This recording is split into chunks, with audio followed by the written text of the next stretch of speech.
So first is bring faith in God. We will assess it. What is the concept about God in Hindu religion? When we ask a common Hindu in how many gods do you believe? Few would say 3. Few would say 10. Few would say 100.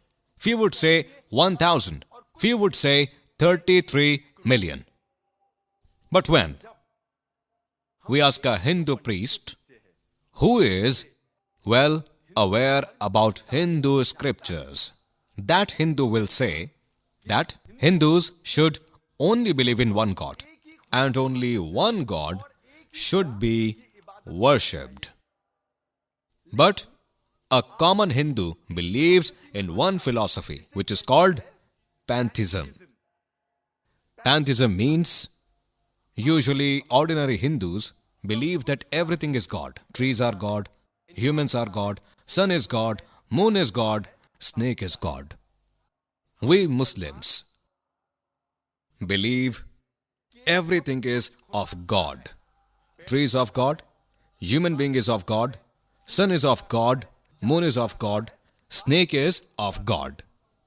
The important difference, Hindus and Muslims, is ordinary Hindus say everything is God. We Muslims say everything is of God. There is one important difference of. If we will remove the difference of, then Hindus and Muslims will unite.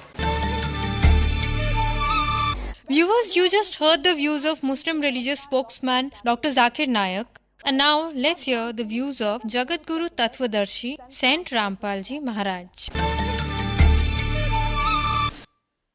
Like there are 500 seats in Member of Parliament of India, they all are called MP Sahib, Member of Parliament, and every state separately has MLA seats. They are called MLA Sahib. So they are all Sahibs. But all these Sahibs have one controller. They all are of that one Sahib. They themselves are all Sahibs, and they all are of that one Sahib, one God, who is the Prime Minister.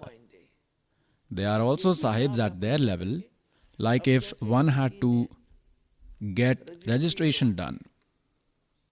He may have relations with anyone, but his work will be done only by the sub-collector. So for him, that sub-collector is Sahib. The work will be done by him only. He needs to give a letter of request to him. So these who have incomplete knowledge say we do not engage with anyone except one Khuda, one God, one Allah. Look, getting engaged is one thing, but worshipping is something else. Like a virtuous woman worships her husband but respects everyone, like elder brother-in-law as elder brother, elder sister-in-law as elder sister, younger brother-in-law as younger brother, younger sister-in-law as younger sister, sister-in-law as her sister.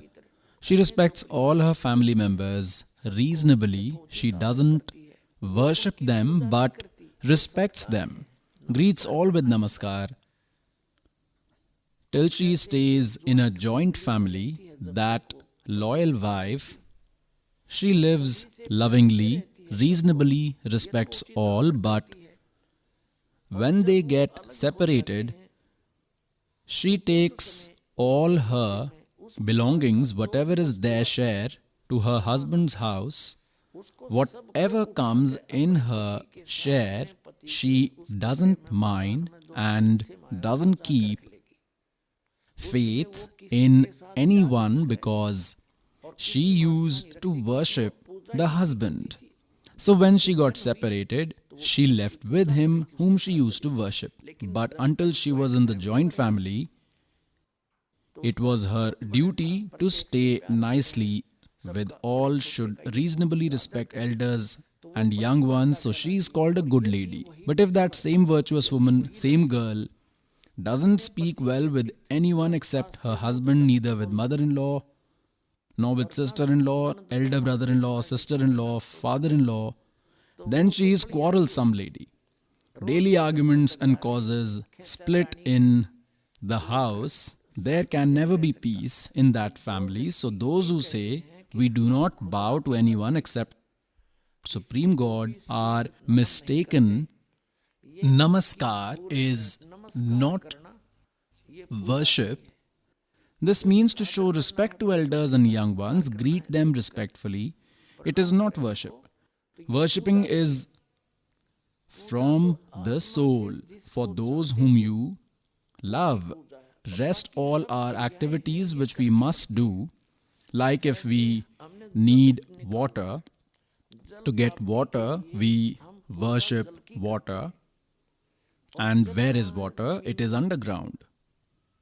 To get water from earth, water is sacred for us, but to get that, whatever process we use and whichever equipment we use, we do not worship them. We perform activities with them in order to get what we worship. So whatever we practice, bowing, prostrating, charity, doing prayers in the morning, afternoon and evening, call it Nitya Niyam or Namaz, or call it spiritual practice or knowledge practice, it's all the same. Then chanting mantras, the correct ones as told, all this is procedure to get the Almighty, to get that Allahu Akbar means to attain that complete God and to go to the eternal place where the creature remains always happy. So for that, our sacred is Allahu Akbar, and rest all to achieve that, like to get water, boring pipe is inserted in the ground, then hand pump is lowered and fitted, its worship is done. We move it like this, then we get that the thing for which we performed all these activities. Similarly, our sacred God is Kabir Dev, Kabir Allah, and to achieve that place where there is no sorrow, to go there we need to do all these activities. To bow in respect is not worship, and without greeting, arrogance doesn't go. God can never be achieved by an arrogant person. आधीनी के पास हैं पूर्ण ब्रह्म दयाल, मान बड़ाई Mario बेअदबी सरकार. So today, this servant is trying to make clear, like there is a state and there is a chief minister and he has other ministers.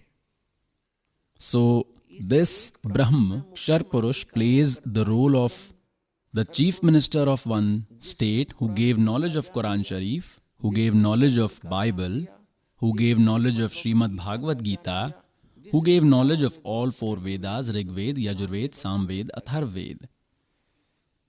He plays the role of one chief minister in one universe. He has three sons, Rajgun Brahma, Satgun Vishnu, Tamgun Shivji. They are his ministers of three departments. Apart from them, under them, there are a lot of other deities like Varun, god of water, the sun god who is in charge of all light sources. Like there is an electricity department, its minister is called the power minister. He is not the powerhouse, he is not the root, he is a person, a movable minister. He is the controller of that electricity department. Similarly, there is an irrigation minister, means the minister of irrigation canals. He is not a canal. Similarly, there is sun god. Sun is a deity. You see the fire ball, you see the sun. There are lots of suns in this solar system, and he is in charge of all these light sources. He is a separate minister. Like there are earths, they also have one deity for all earths, Goddess Earth. She is the controller of all these planets, all these come under her. So they are all gods, they are all lords, they are Sahib of their departments, they are God, Allah. They are all God, but their overall controller, God, who is the Lord of infinite universes, He is Allah Ta'ala. Therefore, He is called Allah Ta'ala. Allahu Akbar, the great God. It means there are smaller gods as well, smaller lords. That is why He is called bigger. Otherwise, there was no need to call Him bigger. Had there been no other gods, if there were no other gods or lords, then what was the need to call Him big? What is the need to call Him Kabir, like Muslim brother believe Him to be big? So Allahu Akbar means the great God, bigger Allah means there are smaller Allah as well. Smaller gods also, smaller lord of their respective area. This is defined to you, nothing else to say. Now I will show you the knowledge giver of Quran Sharif, the knowledge giver of Srimad Bhagavad Gita, and the knowledge giver of 4 Vedas. The 5th Veda is the Suksham Ved, which has the correct spiritual knowledge. It is given by complete God. By that complete God, He spoke Himself with His holy mouth, which is available with this servant, based on which I was able to understand this whole knowledge, otherwise it was all upside down. So how much of a God He is, the knowledge giver of Quran Sharif, the knowledge giver of Bible. Bible contains 3 holy books bounded together. Number 1, Turat. Number 2, Zabur. And number 3, Injil.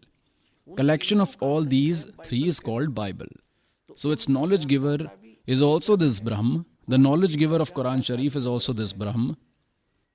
The giver of the knowledge of Srimad Bhagavad Gita is also Brahm, and the giver of knowledge of 4 Vedas is also this Brahm. And Almighty Supreme God came and gave this complete knowledge, which has the overall knowledge. और ज्ञान सब ज्ञानड़ी, कबीर ज्ञान सो ज्ञान, जैसे गोला तोपे का अब करते चले मैदान.